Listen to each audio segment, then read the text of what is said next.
बिस्मिल्लाहिर्रहमानिर्रहीम, अस्सलाम वालेकुम। मैं असदुल्ला ख़ान हूँ। पिछले 3 दिन मैं सोशल मीडिया से बिल्कुल गायब रहा। ना यूट्यूब पे कोई वीडियो पोस्ट की, ना फेसबुक पे और ट्विटर पे ना आपको ईद मुबारक कह सका, ना कुर्बानी की तस्वीरें शेयर कर सका। तो इसलिए ये मेरा ईद के दिनों में आपसे पहला इंटरेक्शन है। तो मेरी तरफ से आप सबको ईद मुबारक या गुज़श्ता ईद मुबारक। वैसे भी चल रही है, ख़त्म नहीं हुई। पाकिस्तान में तो अभी ईद का तीसरा दिन है, तो पाकिस्तान में और बाहर सबको ईद मुबारक। दूसरी बात यह है कि मेरे गायब रहने की एक वजह यह भी है कि मैं ईद को, बड़ी ईद को ख़ास तौर पे बड़े भरपूर तरीके से सेलिब्रेट करता हूँ, एंजॉय करता हूँ। और उसकी सबसे बड़ी वजह ही कुर्बानी है। कुर्बानी के जानवर तलाश करना, उनको ख़रीदना, फिर उनकी देखभाल करना, फिर कुर्बानी करना, और फिर कुर्बानी के दिन को पूरी तरह से एंजॉय करना, उसमें पूरी तरह से हिस्सा लेना, फिर तकसीम, फिर दावतें, और फिर फैमिली को की दावत को होस्ट करना, ये सारा कुछ मुझे बड़ा फैसिनेट करता है। इसलिए जानवरों के हुकूक के नाम नहाद जो सिपा सालार हैं, वो कुछ भी कहते रहें, मुझे इससे कोई फ़र्क नहीं पड़ता। मैं ईद कुर्बान को और कुर्बानी को और सुन्नत इब्राहीमी को बड़े भरपूर तरीके से एंजॉय करता हूँ और बड़े मज़े से एंजॉय करता हूँ। और मेरी इसमें एक्साइटमेंट इतनी होती है कि एक ईद ख़त्म होती है तो मुझे अगली ईद का इंतज़ार रहता है। यानी अभी ये बड़ी ईद ख़त्म हुई है तो मुझे अगली बड़ी ईद का इंतज़ार है कि अगली बड़ी ईद पे कौन सा जानवर कुर्बान करना है और किन किन जानवरों की कुर्बानी करनी है और कैसे उसको करना, और उसके लिए मैं बड़े भरपूर तरीके से। और फिर कुछ दोस्त अब आप जानते हैं कि मैं थोड़ा सा फूड कुकिंग के हवाले से थोड़ा शौकीन भी हूँ, और मेरे दोस्त अब मेरे घर पे आए रहते हैं, तो मैंने उसके लिए मुख्तलिफ हर ईद पर कुछ ना कुछ नया ट्राई करता हूँ। पिछली ईद पर मैंने एक तंदूर अपने घर पे लगा लिया था, और उसमें मैंने नए कुछ चीज़ें ट्राई की जो मेरे दोस्तों को बहुत पसंद आई।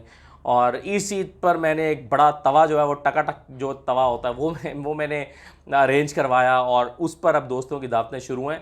तो इसलिए मेरे लिए ये 10-12 दिन जो है ना, वो बड़े फुल ऑफ एक्टिविटी होते हैं।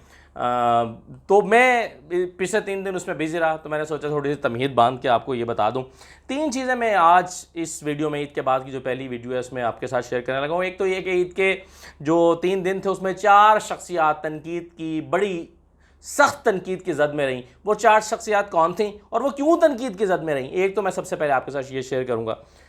दूसरा, ईद ख़त्म होने के बाद कल से जो हफ्ता शुरू हो रहा है, या कल से जो वर्किंग डे शुरू हो रहा है, उसमें, बल्कि आज से शुरू हो गया, उसमें 3 अहम तरीन कौन से केसेस हैं जिस पर मेरी नज़र रहेगी, वो मैं आपके साथ शेयर करता हूँ। और फिर ये कि 2 बड़े सियासी इवेंट्स का काउंटडाउन शुरू हो चुका है। वो सियासी इवेंट्स कौन से हैं और क्यों इतने इंपॉर्टेंट हैं, तो इन चीज़ों पर मैं आपके साथ शेयर करता हूँ। सबसे पहले तो देखिए, जो 4 शख्सियात तनकीद की जद में रहीं, उसमें ईद के पहले दिन आबिद शेर अली साहब तनकीद की जद में आए, जिन्होंने वो ज़बान इस्तेमाल की जो अपनी फैमिली तो क्या, अपने दोस्तों में कोई इस्तेमाल नहीं कर सकता। आपका सड़क पर झगड़ा हो जाए तो आप वो ज़बान इस्तेमाल नहीं कर सकते। आपसे के साथ कोई ज़्यादती करके चला जाए तो आप वो ज़बान इस्तेमाल, एक मुहज़्ज़ब शख्स, एक पढ़ा लिखा शख्स, एक थोड़ा सा कल्चर्ड आदमी ये ज़बान इस्तेमाल नहीं कर सकता, चाहे आपके साथ कोई ज़्यादती ही क्यों ना कर रहा हो। मैं इस बहस में नहीं जाता कि जो आबिद शेर अली के साथ हुआ वो होना चाहिए था, नहीं होना चाहिए था। बहुत सारे लोगों का ख्याल है नहीं होना चाहिए था, कुछ लोगों का ख्याल है कि ये ठीक है, इनको, आपको इनका पीछा करना चाहिए, ये मुल्क से, पाकिस्तान से दौलत लेकर बाहर भाग के चले गए। वो किसी ने बिल्कुल सही 2-4 दिन पहले हमारे एक बड़े सीनियर आदमी हैं, उनसे बात हो रही थी, तो उन्होंने कहा कि अगर ये सब दौलत जो इन्होंने लूटी है, वो लूट के अगर पाकिस्तान में भी लगा दी होती तो शायद इतना नुकसान ना होता। जुल्म इन्होंने ये किया कि पाकिस्तान से दौलत लूट कर बाहर ले गए हैं। तो इनसे कुछ लोगों का ख्याल है कि बाज़पुर्स होनी चाहिए, इनका पीछा करना चाहिए, फॉलो करना चाहिए। भाई, आप सवाल करना चाहिए कि आप पाकिस्तान की दौलत लूट कर यहाँ आकर मज़े क्यों कर रहे हैं। ये तो कल मैं आपके साथ एक वीडियो करूँगा, मैंने उस पर कोई डेटा निकालना शुरू किया है, कल आपसे शेयर करूँगा कि ये आबिद शेर अली साहब पहले नहीं है, पहले भी बहुत सारे लोगों के साथ रास्ते में रोक के उनसे सवाल हुए हैं। तो मैं ज़रा सारी चीज़ें कंपाइल करके आपके साथ कल शेयर करूँगा। तो आबिद शेर अली साहब अपनी ज़बान की वजह से, अपने लबो लहजे की वजह से तनकीद की शदीद जद में रहे, और इसकी उनके पास कोई लॉजिक या जस्टिफिकेशन नहीं हो सकती। तो एक तो आबिद शेर अली साहब को ट्विटर पर, सोशल मीडिया पर और मेन स्ट्रीम चैनल्स पर भी उनकी ज़बान को तनकीद का निशाना बनाया गया। दूसरा जो साहब जो हैं तनकीद की जद में रहे, वो हैं जनाब शहबाज गिल साहब। शहबाज गिल साहब जो हैं वो सिद्दीक जान के शिकंजे में फंसे रहे। उन्होंने, आप जानते हैं कि एक पोस्ट की जिसमें एक सहाफ़ी पर तशद्दुद या उसको गिरफ़्तारी, इनफैक्ट तशद्दुद नहीं बल्कि गिरफ़्तारी को तनकीद का निशाना बनाया। वो ख़ुद भी उसके बारे में, उस सहाफ़ी के बारे में, कि वो एक ब्लैकमेलर था और एक कोई लोकल कोई नुमाइंदा था। और हम जानते हैं, मैं इस फील्ड में हूँ और बड़े अरसे से हूँ, और मैं जानता हूँ कि हमारे जो लोकल नुमाइंदे हैं, बेशुमार लोग, ये सारे नहीं, बेशुमार लोग ब्लैकमेलिंग से धंधा करके अपना काम चलाते हैं और चैनल का या अखबार का कार्ड इस्तेमाल करके और बेशुमार चीज़ें करते हैं। और ऐसी कई कहानियाँ मौजूद हैं। तो वेरिफिकेशन करके आपको किसी शख्स के साथ खड़ा होना चाहिए, जो कि शहबाज गिल साहब ने नहीं की थी। लेकिन लोगों ने सवाल किया कि जनाब, आप एक ऐसे शख्स की तो हिमायत के लिए खड़े हो गए जिसके बाकी स्टोरी भी आपको पता नहीं है, लेकिन एक ऐसे जर्नलिस्ट जिसको आपके सामने आपके दोस्तों ने मारा, तशद्दुद किया, उसके हक में आपने एक जुमला भी नहीं कहा। अब वो अपनी पोजीशन क्लियर करने की कोशिश करते रहे, लेकिन जितनी पोजीशन क्लियर करने की कोशिश करते रहे उतने उसमें धंसते चले गए और उतने उसमें फंसते चले गए। तो ये उनके लिए एक बड़ी परेशान कुन सिचुएशन थी। ख़ुद सिद्दीक़ जान ने भी कई ट्वीट्स उनके ऊपर की और जिसकी वो वजाहत करने की कोशिश करते रहे, लेकिन हर बार नाकाम रहे। तो सिद्दीक़ जान ने तो सिर्फ सवालात किए, तनकीद नहीं की, लेकिन बहुत सारे लोगों ने सोशल मीडिया पर, आम लोगों ने आकर शहबाज गिल को काफ़ी आड़े हाथों लिया और उनसे काफ़ी सख्त किस्म के सवालात किए सिद्दीक़ जान की मुखालफत, हिमायत ना करने और उनके मुखालिफ जो हैं उनकी हिमायत करने या उनके साथ खड़े होने पर। तो ये बहुत ज़्यादा वो तनकीद की ज़द में रहे। तीसरा जो तनकीद की ज़द में ख़ातून रही वो गरीदा थी। गरीदा फ़ारूकी जो है वो उन्होंने सुन्नत इब्राहीमी का मजाक उड़ाया। उन्होंने सुन्नत इब्राहीमी को जो है वो एक मजहबी फ़रीज़े को पर तनकीद की और उन्होंने जो है वो नबी करीम सल्लल्लाहु अलैहि वसल्लम की जो सुन्नत और अहकामात हैं उसकी मुखालिफत में बयान दिया, तो जिसकी वजह से वो बहुत तनकीद की ज़द में रहीं। वो बहुत सारे लोग सोशल मीडिया में देख रहा था, कह रहे थे कि जी हमने तौहीन मज़हब का उनके ऊपर पर्चा कराना है और तौहीन मज़हब की उन पर FIR करानी है। मेरा ख़्याल है उनका मामला अल्लाह पर छोड़ देना चाहिए। लेकिन तनकीद बहरहाल उन पर ज़रूर हुई। मैंने जैसे कि ख़ुद कहा कि मैं ख़ुद कुर्बानी को एक इतनी एक्साइटमेंट फ़ील करता हूँ उसमें कि अब खुद जाके हमेशा अपना जानवर एक हो या 2 हो या 3 हो, अपने जानवर खुद जाकर ख़रीदता हूँ और कई बार मंडी जाता हूँ और उसको जो है वो काफ़ी एक हफ़्ता पहले से एक्टिविटी शुरू हो जाती है। तो मुझे भी ये बयान बड़ा अजीब लगा, बड़ा अफसोस हुआ, लेकिन यह है कि बहरहाल बहुत सारे लोगों ने बहुत बड़े दलाइल के साथ, लॉजिक्स के साथ उन पर तनकीद की कि साल भर जनाब आप बीफ खाते हैं, चिकन खाते हैं, मासूम जानवरों की जान लेते हैं, लेकिन ईद कुर्बान पर सिर्फ मज़हब की मुखालफत की वजह से या नाम नहाद रोशन ख्याली की आड़ में या उस सफ़ में शामिल होने के लिए आप तनकीद कर रहे हैं, तो ये बड़े अफसोस की बात है। तो एक ये हुआ। चौथे जो शख्सियत सबसे ज़्यादा तनकीद के ज़द में रहीं वो थे भुट्टो साहब, जो कि ज़िंदा हैं। ज़ाहिर है भुट्टो साहब ज़िंदा हैं, इसीलिए उन पर तनकीद हो रही है, हमारे वो शख्स पर तनकीद नहीं होती। तो भुट्टो साहब चूँकि ज़िंदा हैं उनको तनकीद हुई क्योंकि लाहौर और इस्लामाबाद ईद के दिनों में फ़ौरन साफ़ हो गए, लेकिन कराची साफ़ नहीं हो सका, लाड़काना साफ़ नहीं हो सका, सक्खर साफ़ नहीं हो सका, हैदराबाद साफ़ नहीं हो सका और लाशों के ढेर लगे।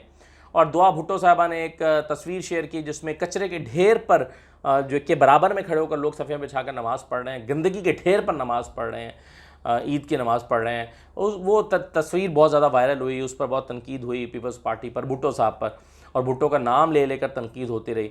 और ओवरऑल जो कराची भर में और हैदराबाद में जो आलाइशों की सूरत हाल है उस पर बहुत तनकीद हुई। तो भुट्टो साहब वो चौथे शख्स थे जो कि ईद के दिनों में तनकीद की बहुत ज़्यादा ज़द में रहे। ऐसे तो खैर कई और लोग भी हैं, लेकिन ये 4 लोग प्रोमिनेंट मुझे लगे जिन पर बहुत ज़्यादा तनकीद हुई। अब आ जाए ज़रा दूसरे हिस्से पर, और वो ये है कि कल से किन 3 अहम तरीन केसेस पर मेरी नज़र रहेगी। एक तो देखिए जी, इस्लामाबाद हाई कोर्ट में मरीम नवाज़ के पर जो है वो समाअत शुरू है। मरीम नवाज़ का मुस्तकबिल यहाँ डिसाइड होना है। अब उसकी समाअतें कितनी होती हैं ये अंदाज़ा नहीं है, लेकिन बहरहाल 2 महीने में, 4 महीने में, क्योंकि शुरू हो गया है, या 6 महीने में उसको निमटना है, तो उसकी हर समाअत पर नज़र रखने की ज़रूरत है। उसकी हर हेयरिंग जो है, और सिद्दीक़ जान उसको रिपोर्ट कर रहे हैं, चूँकि वो इस्लामाबाद से, मैं उसको रिपोर्ट नहीं कर रहा, जो ज़ाहिर है मौजूद होते हैं वो उसको रिपोर्ट कर रहे हैं, तो सिद्दीक़ जान को मैं फॉलो कर रहा हूँ या बाकी लोग जो इस्लामाबाद हाई कोर्ट से कर रहे हैं। तो इस पर मेरी नज़र रहेगी। मैं as a viewer, as a citizen, as a journalist, मैं इस केस को देखना चाहूँगा कि इसमें साथ साथ हर हेयरिंग में क्या डेवलपमेंट्स होती हैं और केस क्या रुख इख्तियार करता है। दूसरा जिसको मैं ख़ुद फॉलो कर रहा हूँ लाहौर में, वो लाहौर रावलपिंडी रिंग रोड वाला मामला है। उसमें 2 गिरफ्तारियाँ हुई हैं, 2 समातें हो गई हैं, रिमांड मिला हुआ है कैप्टन महमूद का और वसीम ताबिश का, और अब इसकी जो है वो 24 तारीख को दोबारा इसकी समात होनी है। अब पिछले दोनों मरतबा मीडिया को जाने नहीं दिया था, और इस मरतबा क्या मीडिया को जाने दिया जाता है या नहीं, जो भी सूरत हाल होगी बहरहाल हम आपको रिपोर्ट करेंगे। तो रावलपिंडी रिंग रोड का मामला इसलिए भी इम्पॉर्टेंट है कि इसमें कोई और लोगों के नाम आने का भी अंदेशा या इम्कान है, जिसमें जो है वो जुल्फ़ी बुखारी हैं, ग़ुलाम सरवर ख़ान हैं, वैसे तो जो मोहसिन अवान उस्मान अवान हैं इसके वकील हैं कैप्टन महमूद के, वो तो वज़ीर आला को भी इसमें इन्वॉल्व कर रहे हैं, और वो कह रहे हैं कि वो भी थे। फिर चेयरमैन प्लानिंग एंड डेवलपमेंट जो थे वो थे, PND के चेयरमैन वो थे, और कई लोगों की और कैबिनेट की अप्रूवल थी, तो वो काफ़ी लोगों को इसमें इन्वॉल्व कर रहे हैं। तो आइंदा दिनों में शायद इसमें कुछ डेवलपमेंट्स हमें देखने में मिलें, क्योंकि ये केस अभी थोड़ा सा इसका लार्ज स्केल पर हम इसको देखेंगे। तीसरा जो इम्पॉर्टेंट चीज़ है, और वो तीसरे नंबर पर मैं कह रहा हूँ, लेकिन सबसे इम्पॉर्टेंट जिसको मैं देखता हूँ वो है नैब के जजेस की तैनाती। ईद गुजर गई है, क्या नैब के जजेस अब तैनात होंगे, जो कि अभी तक पिछले 3-4 महीने से तैनात नहीं हो सके। यानी मार्च में जजेस का ट्रांसफ़र किया गया था जस्टिस कासिम खान साहब की तरफ से, और उसके बाद अब नए चीफ जस्टिस आ चुके हैं, ईदें गुजर चुकी हैं, काफ़ी टाइम हो गया, ज़मानतें भी हो गई इस दौरान में, लेकिन नैब की अदालतों के जजेस तैनात नहीं हुए। तो मनी लॉन्ड्रिंग का केस शहबाज शरीफ पर और उनकी फैमिली के ख़िलाफ़ एक ऐसा केस है कि जिसमें सबसे ज़्यादा शवाहिद मौजूद हैं और बैंक के रिकॉर्ड्स मौजूद हैं, और ये वो केस है जिसमें बहुत कुछ ब्लैक एंड वाइट में है। तो देखना ये है कि अब जजेस तैनात होते हैं और ट्रायल होता है या नहीं होता। लेकिन हम याद दिलाते रहेंगे सबको, हुकूमत को भी, लॉ मिनिस्ट्री को भी, लाहौर हाई कोर्ट को भी, ज़िम्मेदारान को भी, कि भाई जजेस तैनात नहीं हुए, जजेस तैनात नहीं हो रहे, जजेस लगाएंगे तो ट्रायल शुरू होगा, जो कि रुका हुआ है 4 महीने से। तो ये मेरे नज़दीक ये बड़ा इंपॉर्टेंट है। वैसे तो खैर कुछ और केसेस भी हैं जिसमें गाजी फाइजा वाला भी ज़ाहिर अब आएगा कुछ अरसे में, फिर मॉडल टाउन वाला भी बड़ा इंपॉर्टेंट है, जो बिल्कुल रुका हुआ है, उस पर काम नहीं हो रहा। नए chief justice Lahore high court आए हैं, उनसे तवक्कुआत हैं कि शायद वो इसमें जो कासिम खान साहब नहीं कर सके या नहीं करना चाहते थे, अब नए चीफ जस्टिस जो हैं वो उसको शायद आगे उसमें प्रोसीडिंग्स को आगे लेकर चलें, ये देखना होगा। इसके अलावा एक असद खरल साहब का एक मामला हुआ है, वो कल मैं शायद उस पर रिपोर्ट करूँ आपको। असद खरल जो सहाफ़ी हैं, उन पर इल्ज़ाम यह और FIR दर्ज हुई है कि उन्होंने अपने ही सिक्योरिटी गार्ड्स जो कि पुलिस एहलकार उनको मिले हुए थे, उन पर ज़दोकोब किया, गन तान ली, सरकारी असला छीन लिया और बहुत कुछ किया। तो वो एक उसकी कुछ वीडियोज़ भी आई हुई हैं, तो उनका रिमांड भी 4 रोज़ा लिया गया और अदालत में पेश भी होना है, तो उसको मैं आपको रिपोर्ट करूँगा। अच्छा, अब आखिर में आ जाएँ कि 2 इम्पॉर्टेंट चीज़ें जिसका काउंटडाउन शुरू है, उसमें एक तो है कश्मीर इलेक्शन जनाब, जो 2 दिन में इलेक्शंस हैं। अब इसमें क्या कल मैं आपको बताऊंगा कि क्या सिचुएशन है, किस पार्टी का पलड़ा भारी है, किस हल्के में कौन जीत रहा है, किस हल्के की क्या पोजीशन है। आप जानते हैं मैं सारा वहाँ पर देख कर आया हूँ, कश्मीर की पूरी एक फील लेकर आया हूँ। तो कश्मीर इलेक्शन जो है, क्योंकि इसमें धांधली का शोर भी मचना है, इसमें जनाब इसकी बुनियाद पर आगे हफ्ता 10 दिन 15 दिन सियासत भी होनी है। तो कश्मीर इलेक्शन एक बड़ा इंपॉर्टेंट इलेक्शन है, और ख़ुद प्राइम मिनिस्टर इमरान खान भी कश्मीर का दौरा कर रहे हैं, और तीनों बड़ी पॉलिटिकल पार्टीज़ के जो हेड्स हैं वो ख़ुद मैदान में हैं और इसकी कैंपेन की है उन्होंने। तो कश्मीर इलेक्शन एक बड़ा इवेंट है, एक ज़बरदस्त इवेंट है, उसको ज़रा देखेंगे। और साथ में PDM पर नज़र रहेगी कि PDM अब ईद के बाद क्या करती है। जलसा करती है कराची में, अगर कराची में जलसा होता है पीपल्स पार्टी के बगैर होता है, क्या पीपल्स पार्टी पर तनकीद होती है, और अगर पीपल्स पार्टी पर तनकीद नहीं होती तो कराची में जाकर जलसा करके किस पर तनकीद होगी, कराची में जलसे की सिग्निफिकेंस फिर क्या रह जाएगी। पीपल्स पार्टी के बगैर पीपल्स पार्टी के घर में PDM का जलसा, ये एक दिलचस्प सूरत हाल है, तो इसके ऊपर भी नज़र रहेगी। तो ईद जनाब गुजर गई है, काम शुरू हो गया है, अब देखते हैं कि आइंदा दिनों में क्या होता है, हम आपको रिपोर्ट करते रहेंगे। इजाज़त दीजिए, अल्लाह हाफ़िज़।